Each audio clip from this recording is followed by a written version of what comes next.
Hi, this is Stuart Weems, and thanks for listening to the Investopoly podcast. My goal is to give you simple, easy to understand insights, strategies and tips to help you master the game of building wealth. In this episode, I'd like to talk about the Royal Commission, and more specifically, I'd like to talk about sort of who's who in the zoo. So, who are the participants in the financial services industry and who can you trust? What sort of advice should you go and seek from your accountant versus your mortgage broker and so forth? And just to give you a little bit of clarity and put all the comments, negative or otherwise, that are coming out of the Royal Commission in a bit of context. So firstly, let me say that I think the negative stories about dodgy financial advice and people getting ripped off and so forth that are coming out of the Royal Commission is ultimately going to be good. Good on a couple of fronts. Firstly, obviously, the industry needs to take heed and make some pretty significant changes. The government and regulators need to have a tighter control on who's in the industry and how they're operating in their business models. And lastly, the consumers, that is you, need to really educate yourself. And education is really the best defence towards getting ripped off. And if you stick to the sound fundamentals that I cover in my book, Investopoly, you're almost guaranteed to not be in a position where you're going to get ripped off. So first, let me explain that there's two types of advice. There's strategic financial advice, and then there's asset class investment advice. So of course there's, as I've written about and spoken about a lot, that you should always seek advice from an independent financial planner. Now, if you're going to go off and buy an investment property and you go and use a buyer's agent to do that, they're obviously not independent. You know, they're in the business of helping their clients invest in property, not shares. So there's a certain level of conflict of interest. But you don't really need to worry about that because that's asset class advice. The only time you really need strategic, independent advice is when you're seeking strategic financial advice. Now, strategic financial advice is all about sort of helping people understand what they need to invest in and how much and when in order to achieve their lifestyle goals. But if you already know, hey, I want to invest in shares or I want to invest in property, and you're quite confident about your own financial strategy and how much you should invest and all those sorts of things, well, then you don't need strategic financial advice, and therefore you don't necessarily need to deal with an independent financial advisor. So it's really just the strategy part that you need to get right. And I've got a separate podcast on the 5 tests that an advisor needs to pass in order to be considered independent. So if you're looking for an independent financial advisor, certainly look out for that podcast. So let's talk about asset class advice then. So who do you seek and who can you trust? Who do you seek out and who can you trust? So I've actually listed about 7 different advisors here. So let's work our way through all of them. So if you're looking for superannuation or managed fund advice, then unfortunately, yes, you do need an independent financial advisor for that. So if you really just want some advice on where to put my super, you know, should I be in an industry fund? Should I consolidate all my super? If I should consolidate it, who do I consolidate with? There's 2 places you can probably seek advice. The first one is independent financial planner, and you can just do a Google search or get a referral from a friend and follow the podcast of the 5 tests that an independent or an advisor must pass to be considered independent. And that's one way to get that advice. Another way is to go to an industry super fund and pay them for some financial advice. And most of them have their own financial planners now. Now, of course, there's a conflict of interest. Of course, when you ask them what to do with your super, they're probably going to give you an industry super fund, but that's not so bad. And my advice would be to go to Host Plus. And the reason I say Host Plus is because they have the lowest cost, completely indexed investment option available at the moment, and it really can't get much lower cost than that. So if you go to them, you say that your preference is for passive management rather than active management, they're probably going to still steer you in that direction, and that's not so bad. The second one is stockbrokers. So there's obviously an overwhelming level of evidence that stock picking is a loser's game. It doesn't work in the long run. And so if you're thinking about investing in direct shares, my advice would be don't. Instead, invest in managed funds or exchange-traded funds. Invest in low-cost index funds and go and see a independent financial planner to get some advice in respect to that. But if you are hell-bent on investing in direct shares, then there's only 2 ways that I recommend doing that.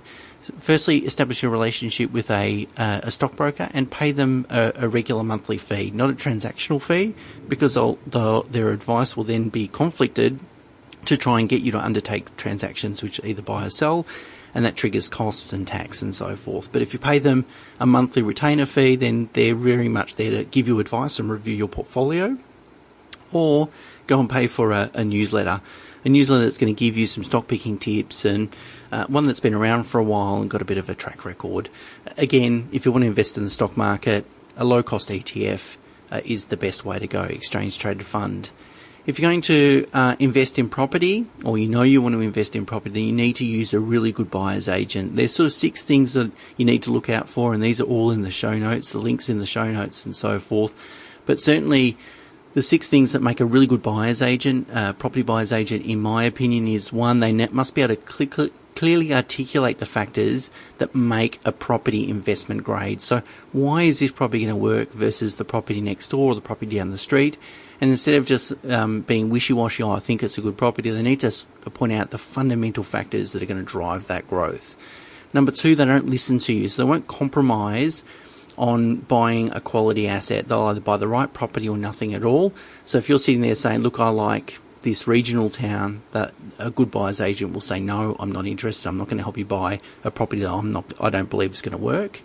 Number 3, they can show you examples of what they've purchased for clients 10 or more years ago. The more evidence they have to show that, obviously it gives you confidence that they're on the right track. Number 4, they specialise in one geographical location. So it's impossible to be an expert in one whole capital city, for example, or many capital cities. I've seen some buyers agents say that they cover a very large geographical segment that encompasses many states. It's impossible to do. You really want a local area expert.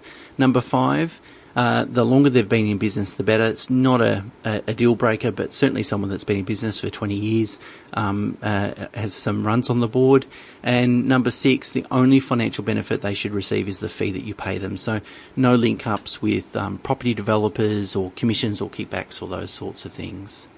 In respect to mortgage brokers, so how can you trust a mortgage broker, or who to trust?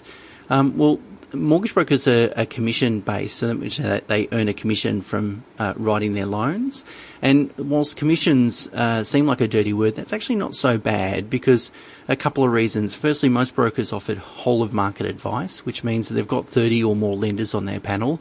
So you're not really missing out on anything. That those 30 lenders would typically represent sort of 98% of the mortgage market. So it's not every single lender in Australia, but a pretty wide selection of the lenders, more lenders than you'd probably go and look at yourself.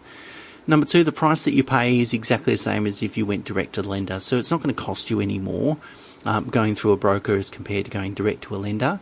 And number 3, the commissions paid between all lenders really don't vary that much. In fact, there might be just a few dollars or even a few $100 difference between one lender and the next, so there isn't really a large incentive for a mortgage broker to push you towards one particular lender. So for that reason, a commission basis mortgage broker works really well. Find someone that really understands loan structuring, but don't necessarily take tax advice unless they're a registered tax agent, and certainly don't take financial advice from a mortgage broker unless they're licensed to provide that advice. Number 5, I want to talk about bankers. That is, people that are bankers that are working for the institutions and so forth. Look, they're very good at providing product advice, but I wouldn't take any other advice from them, like loan structuring and so forth. I've seen people get into really big trouble by following the advice of someone that might be very well-meaning, but doesn't necessarily have the knowledge to give that advice. So product advice only from bankers. With respect to accountants typically can't provide for financial advice, and they really don't have the skill set or the experience to do so. Now, some accountants will have their own financial services license, and that's fantastic. They'll be able to give you a holistic approach. But certainly accountants' specialisation is really just about tax advice. And for accountants, they spend most of their time looking at the present or the past, not really thinking much about the future, which is very different to financial advisors. They spend most of their time thinking about the future.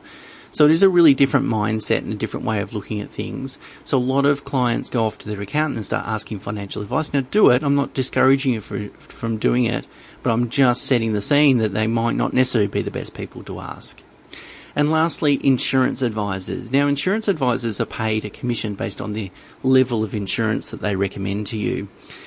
Again, that in itself doesn't necessarily mean it's a bad thing, as long as you're dealing with someone that's got your best interests at heart, and it should be pretty pretty obvious about whether this person really understands your needs and is recommending the right level of cover. If there's any concerns whatsoever, certainly go off and get a second opinion. If you feel like you're getting recommended too much insurance, which is probably the most common, if something's going to go wrong, that's the most common thing, is that people are overselling or over-recommending insurance. If you feel like that's the case, do a bit of a Google search, have a look around, see what people are recommending, or get a second opinion from a different advisor. Getting life and TPD insurance from your industry super fund can be a really low cost way of getting that level of cover as well. Now, some independent advisors offer insurance advice on a fee-for-service basis. My view is that it doesn't suit everyone. If you've got pretty basic insurance needs, you're probably actually better off dealing with a commission-based advisor, because it means you won't have to pay a fee, and really the commission is a way of sort of spreading that advice fee over a longer period of time. However, if you've got substantial insurance needs and therefore a lot of cover and large premiums, then you might actually be much better off by dealing with a fee-for-service advisor. So someone that's going to take the commissions out and only just charge you an upfront fee, but that would really be not a large percentage of the population. So hopefully that gives you a bit of an idea of who's who in the zoo and who to trust and who to ask for advice. As I said, there's lots of more information in the show notes, so you can certainly check it out there. Until next time, I hope that's been of great help. Bye for now.